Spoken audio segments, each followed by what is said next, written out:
നമ്മുടെ നാട് ഇന്ത്യ ഇന്ന് റിപ്പബ്ലിക് ദിനം ആഘോഷിക്കുകയാണ്. 1950 ജനുവരി മാസം 26-ാം തീയതിയാണ് ഇന്ത്യ രാജ്യം ഒരു പരമാധികാര റിപ്പബ്ലിക്കായത്. അഥവാ 947 ഓഗസ്റ്റ് മാസം 15-ാം തീയതി ഇന്ത്യക്ക് സ്വാതന്ത്ര്യം ലഭിച്ചിരുന്നുവെങ്കിലും ഇന്ത്യയുടേതായൊരു ഭരണഘടന നിലവിൽ വരികയും സ്വന്തം നിയമത്തിൻ്റെ അടിസ്ഥാനത്തിൽ വിധിക്കുകയും ചെയ്യുവാൻ ആരംഭിച്ചത് 1950 ജനുവരി മാസം 26-ാം തീയതി മുതൽക്കാണ്.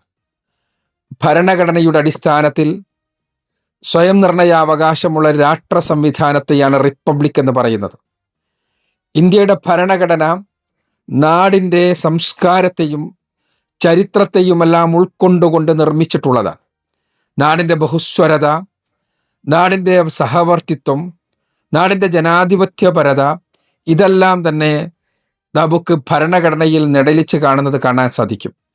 ഈ ഭരണഘടനയുടെ അടിസ്ഥാനത്തിലാണ് നമ്മുടെ നാട് നിലനിൽക്കുന്നത്. തീർച്ചയായും ഒരു മതനിരപേക്ഷ ജനാധിപത്യ രാഷ്ട്രത്തെ സംബന്ധിച്ചിടത്തോളം ഏറ്റവും നല്ല ഭരണഘടനയാണ് ഇന്ത്യയുടെ ഭരണഘടന എന്ന് വേണമെങ്കിൽ പറയാൻ കഴിയും. അന്ന് നിലവിലുണ്ടായിരുന്ന രാഷ്ട്രങ്ങളുടെ ഭരണഘടനകളെല്ലാം പരിശോധിച്ചതിന് ശേഷം അതിലെ നന്മകൾ മുഴുവനും ഉൾക്കൊണ്ടുകൊണ്ട് എഴുതപ്പെട്ടതാണ് ഇന്ത്യ രാജ്യത്തിൻ്റെ ഭരണഘടന.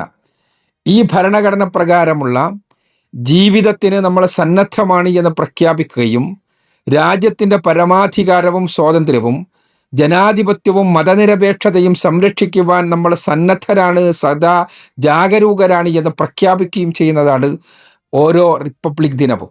റിപ്പബ്ലിക് ദിനം അതുകൊണ്ടാണ് പ്രസക്തമാകുന്നത്. ഇന്ന് നമ്മൾ റിപ്പബ്ലിക് ദിനം ആഘോഷിക്കുമ്പോൾ നാം വീണ്ടും പ്രതിജ്ഞയെടുക്കേണ്ടതുണ്ട്. ഇന്ത്യ എന്ന പരമാധികാര രാഷ്ട്രത്തിൻ്റെ ഭരണഘടനയുടെ അടിസ്ഥാനത്തിലായിരിക്കും നമ്മുടെ ജീവിതമെന്ന്, ഇന്ത്യയിലെ നമ്മുടെ ജീവിതമെന്ന്. തീർച്ചയായും ഇന്ത്യയുടെ ഭരണഘടന നമുക്ക് എല്ലാ തരത്തിലുള്ള മൗലികമായ അവകാശങ്ങളും നൽകുന്നതാണ്. ഇന്ത്യയുടെ ഭരണഘടന നൽകുന്ന മൗലികാവകാശങ്ങൾ മനുഷ്യൻ എന്നുള്ള നിലക്ക്, പൗരൻ എന്നുള്ള നിലക്ക്, മതവിശ്വാസി എന്നുള്ള നിലക്ക് എല്ലാം നമുക്ക് അനുഭവിക്കുവാൻ സാധിക്കുന്ന മുഴുവൻ അവകാശങ്ങളും നൽകുന്ന രൂപത്തിലുള്ളതാണ്. ഈ ഭരണഘടന പ്രകാരം വിധിക്കുന്ന ഒരവസ്ഥാവിശേഷം നമ്മുടെ ജുഡീഷ്യറിയും, അതേപോലെ തന്നെ ഭരണഘടന പ്രകാരം കാര്യങ്ങൾ തീരുമാനിക്കുന്ന ഒരവസ്ഥാവിശേഷം നമ്മുടെ പാർലമെൻറ്റിനും അസംബ്ലിക്കും, ഈ ഭരണഘടന പ്രകാരം കാര്യങ്ങൾ നടപ്പാക്കുന്ന ഒരവസ്ഥാവിശേഷം നമ്മുടെ നിയമപാലന സംവിധാനത്തിനുമുണ്ടെങ്കിൽ ഈ നാട് നന്മയുടെ നാടാകുമെന്നുള്ള കാര്യത്തിൽ സംശയമൊന്നുമില്ല. എന്നാൽ പലപ്പോഴും ഈ ഭരണഘടനയെ തന്നെ തകർക്കുന്ന രൂപത്തിലുള്ള പ്രവർത്തനങ്ങളാണ് നമ്മുടെ ചുറ്റും നടന്നുകൊണ്ടിരിക്കുന്നത്. ഇത് നമ്മൾ കാണാതിരുന്നുകൂടാ. ഭരണഘടന നമുക്ക് നൽകുന്ന മൗലിക അവകാശങ്ങളെപ്പോലും നിഷേധിക്കുന്ന രൂപത്തിലുള്ള പ്രവർത്തനങ്ങൾ നടന്നുകൊണ്ടിരിക്കുന്ന ഒരു കാലഘട്ടത്തിലാണ് നമ്മൾ ജീവിക്കുന്നത്.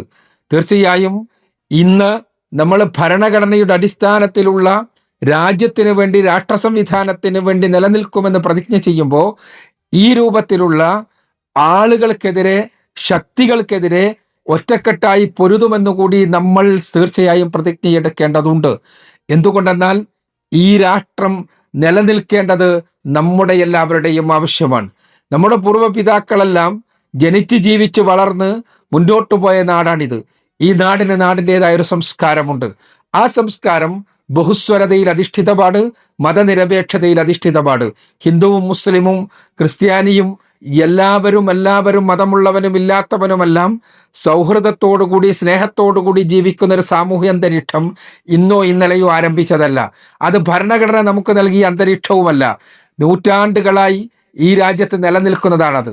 ഈ രാജ്യത്ത് നിലനിൽക്കുന്ന ഈ ഒരു സാമൂഹ്യ അന്തരീക്ഷം ഉണ്ടാകുന്നത് എല്ലാവർക്കും അവരുടെ ജീവിത വീക്ഷണം അനുസരിച്ച് ജീവിക്കുവാനുള്ള സ്വാതന്ത്ര്യമുള്ളത് കൊണ്ടാണ്.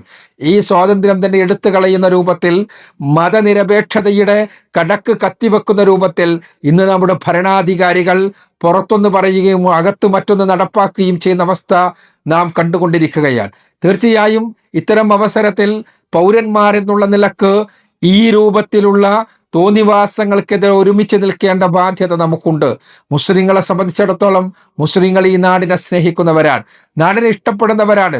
നാടിനു വേണ്ടി സ്വന്തത്തെ ബലി കൊടുത്ത ആളുകളാണ് മുസ്ലിങ്ങളുടെ മുൻഗാമികൾ എന്നുള്ളതാണ് വസ്തുത. ഈ നാടിന്റെ സ്വാതന്ത്ര്യത്തിന് വേണ്ടി, ഈ നാടിന്റെ നന്മകൾക്ക് വേണ്ടി, ഈ നാടിന്റെ നിലനിൽപ്പിന് വേണ്ടി, ഈ നാട്ടിലെ സൗഹൃദം നിലനിൽക്കുന്നതിന് വേണ്ടി എല്ലാം തന്നെ പരമാവധി ത്യാഗങ്ങൾ സഹിച്ചിട്ടുള്ള ആളുകളാണ് മുസ്ലിങ്ങൾ. പക്ഷേ മുസ്ലിങ്ങളെ സംബന്ധിച്ചിടത്തോളം സർവലോക രക്ഷിതാവായ തമ്പുരാന്റെ നിയമത്തിനെതിരായി നാട് നിലനിൽക്കുകയാണെങ്കിൽ നാട്ടിലെ നിയമങ്ങൾ പുല്ലുപോലെ വലിച്ചെറിയും എന്നുള്ളതാണ് ഇസ്ലാം മുസ്ലിങ്ങളെ പഠിപ്പിച്ചിട്ടുള്ള കാര്യം. എന്നാൽ ഈ നാട്ടിൽ മതം അനുസരിച്ച് ജീവിക്കുവാൻ, അഥവാ സർവലോക രക്ഷിതാവായ തമ്പുരാന്റെ നിയമങ്ങൾ അനുസരിച്ചുകൊണ്ട് ജീവിക്കുവാനുള്ള പൂർണ്ണമായ സ്വാതന്ത്ര്യവും അവകാശവും നൽകുന്ന ഭരണഘടന നിലനിർത്തേണ്ടത് മുസ്ലിങ്ങളുടെ മതപരമായ ആവശ്യമാണ് എന്ന് പറയുന്നത് അതുകൊണ്ടാണ്. എന്തുകൊണ്ടെന്നാൽ ആ ഭരണഘടന നിലനിൽക്കുമ്പോൾ മുസ്ലിങ്ങൾക്ക് ആ ഭരണഘടന നൽകുന്ന അവകാശമായ സ്വന്തം മതമനുസരിച്ച് ജീവിക്കുവാനും ആ മതത്തിലേക്ക് ആളുകളെ ക്ഷണിക്കുവാനും ആർക്കെങ്കിലും ആ മതത്തിലേക്ക് കടന്നു വരുവാൻ ആഗ്രഹമുണ്ടെങ്കിൽ അവർക്ക് വേണ്ട സൗകര്യങ്ങൾ ചെയ്തു കൊടുക്കുവാനുമെല്ലാം സാധിക്കും. എന്നാൽ ഈ അവകാശങ്ങളെയെല്ലാം ഒന്നൊന്നായി എടുത്തു കളയുകയാണ് ഇന്ന് ചെയ്തുകൊണ്ടിരിക്കുന്നത്. എടുത്തു കളയുന്നു എന്ന് പറയാത്ത രൂപത്തിൽ തന്നെ വളരെ സമർത്ഥമായി ആദർശമനുസരിച്ച് ജീവിക്കുന്നവരെ വായ മൂടിക്കെട്ടുകയും ആദർശ പ്രബോധനം ചെയ്യുന്നവരുടെ കൈകൾ ആമം വെക്കുകയും അവരെ നാട്ടിൽ നിന്ന് പുറത്താക്കുകയുമെല്ലാം ചെയ്യുവാൻ വേണ്ടിയുള്ള പരിശ്രമങ്ങൾ ഒരു വശത്ത് നടന്നുകൊണ്ടിരിക്കുന്നു. മറ്റൊരു വശത്തിലാകട്ടെ ഭരണഘടന നൽകുന്ന ഏറ്റവും അടിസ്ഥാനപരമായ മൗലികാവകാശമായ മതസ്വാതന്ത്ര്യത്തെ എടുത്തു കളയാൻ ഏക സിവിൽ കോഡിനെ പോലെയുള്ള കാര്യങ്ങളുമായി കടന്നു വരുവാൻ വേണ്ടിയുള്ള പരിശ്രമങ്ങൾ ഉണ്ടാകുന്നു. ഈ സന്ദർഭത്തിൽ ഭരണഘടന പ്രകാരം മുന്നോട്ടു പോകുന്ന ഒരു സർവാധികാര റിപ്പബ്ലിക്കായി തന്നെ ഇന്ത്യ രാജ്യം നിലനിൽക്കണം എന്ന് ആഗ്രഹിക്കുകയും പ്രതിജ്ഞ ചെയ്യുകയും ചെയ്യേണ്ടവരാണ് ഈ നാട്ടിലുള്ള മുഴുവൻ ആളുകളും.